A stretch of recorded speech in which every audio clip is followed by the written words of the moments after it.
that was a great team win. Yes, sir. And we knew that it would be a tough game. They got a great offensive team, obviously a great quarterback who's really hard to contain. But I think our offense did a fantastic job in this game. I'm so proud of our team. It's a great team win, but our offense controlled the tempo of the game, especially in the second half. Yes, sir. Yes, sir. And I think that was the difference in the game, having over 500 yards of offense. But the key to it was being 11 of 14 on third down. Yes. And being able to keep the ball, which kept it away from them. Keep away. Ball control. Which was a real key. But this is probably as close to a complete game, even though, you can say, wow, they had some really good plays. Yeah, they did. They got some really good players. Yes, sir. But our guys fought. They competed. I'm really proud of them. Probably as close to a complete game as we played, all year. And we needed to play a game like that. But the whole idea going into the game was just keep playing the next play, just focus on the next play, be in the moment.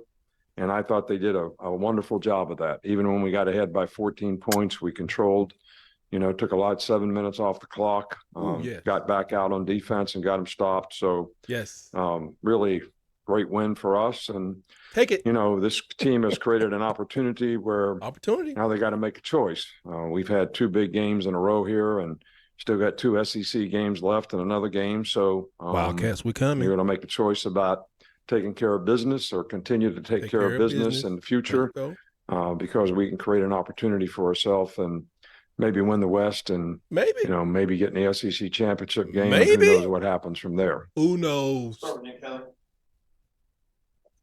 Yeah, 279 yards on the ground, 6 rushing touchdowns. What worked so well in the rushing game tonight? Well, the offensive line did a fantastic job.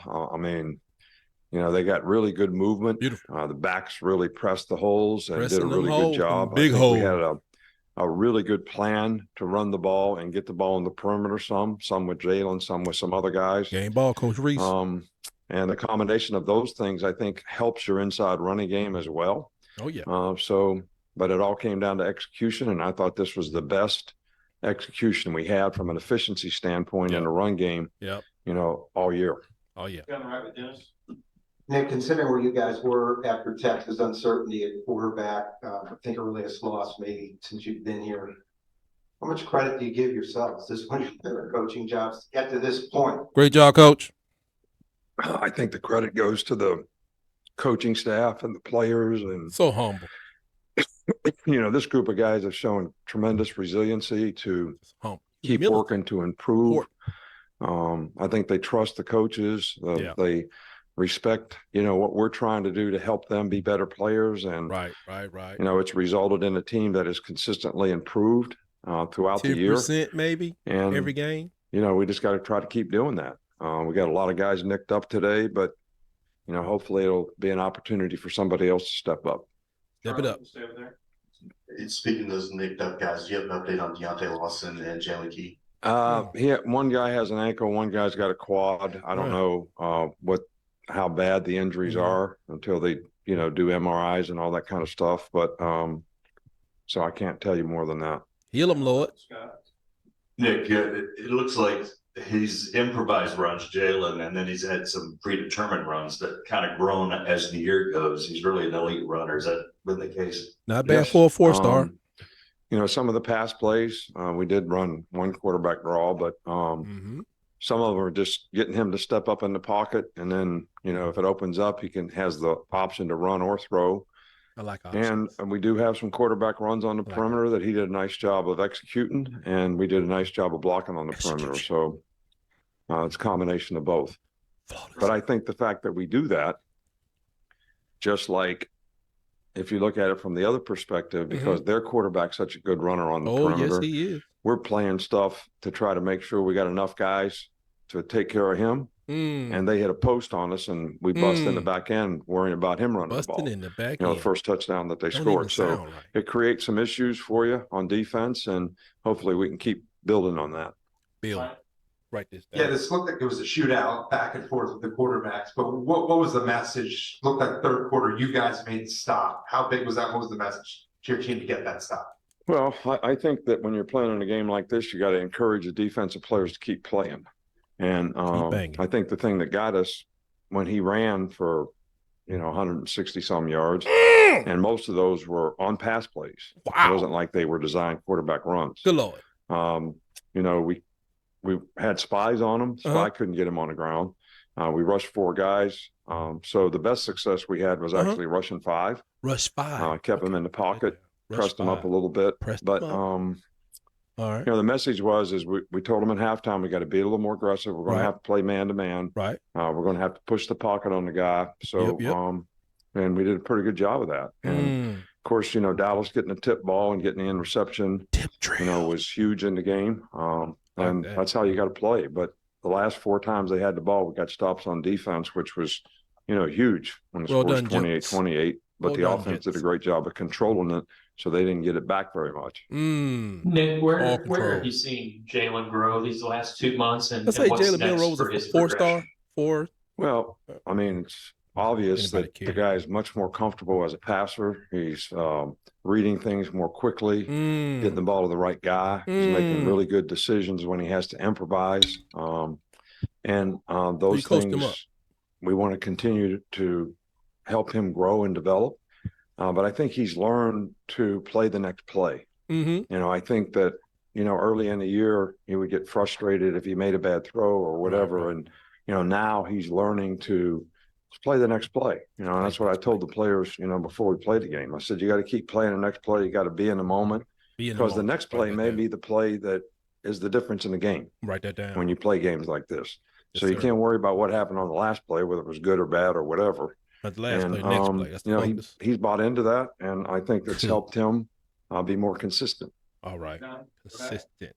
Hey, Coach, they got the double score end of half, and then they started the third quarter. They ended up scoring. Here we go. The resiliency of your defense to have the mental toughness to overcome that, and then get those 4 final stops to finish the game. What does that speak about the leadership in that group? Resilient. Well, I think that the defensive players did a great job of responding after those 2 drives, which we didn't play very well in. But if we'd have just tackled the guy, we missed the tackle, with 12, 13 seconds to go, the clock probably would have ran out.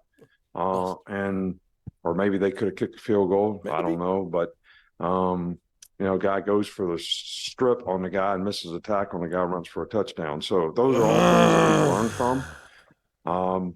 But I think that our team has showed tremendous resiliency all year long. And they've always been able to make plays in the critical time of the game when they need to make them. Get stops at A&M. Played really good in the second half against Ole Miss. Came back against Tennessee. Got a lot of stops. Got that work. This is because of leadership, but it's because of the competitive spirit of the group as well. Write that down. Coach, you've been imploring fans to be the difference maker in these games, and tonight they broke the decibel record with 113 after Tyrion's interception. What can you say about their impact tonight? I'm not sure I understand the question. The impact of the fans. Oh, the fans are great. I mean, it was great. The atmosphere was great. It cost them some penalties in critical times in the game, which gave us a favorable down and distance, which helped us on defense tremendously. But the atmosphere in the stadium in the last 2 games, I don't think you could ever ask for more. And I certainly thank the fans for it. I asked them to do it. They responded really well. They played for 60 minutes, just like our players, and God love them for it. God love them. Salute. You mentioned the push that the offensive line got in the running game, but they only allowed 1 sack in the passing game. Just how much improvement did you see from them today?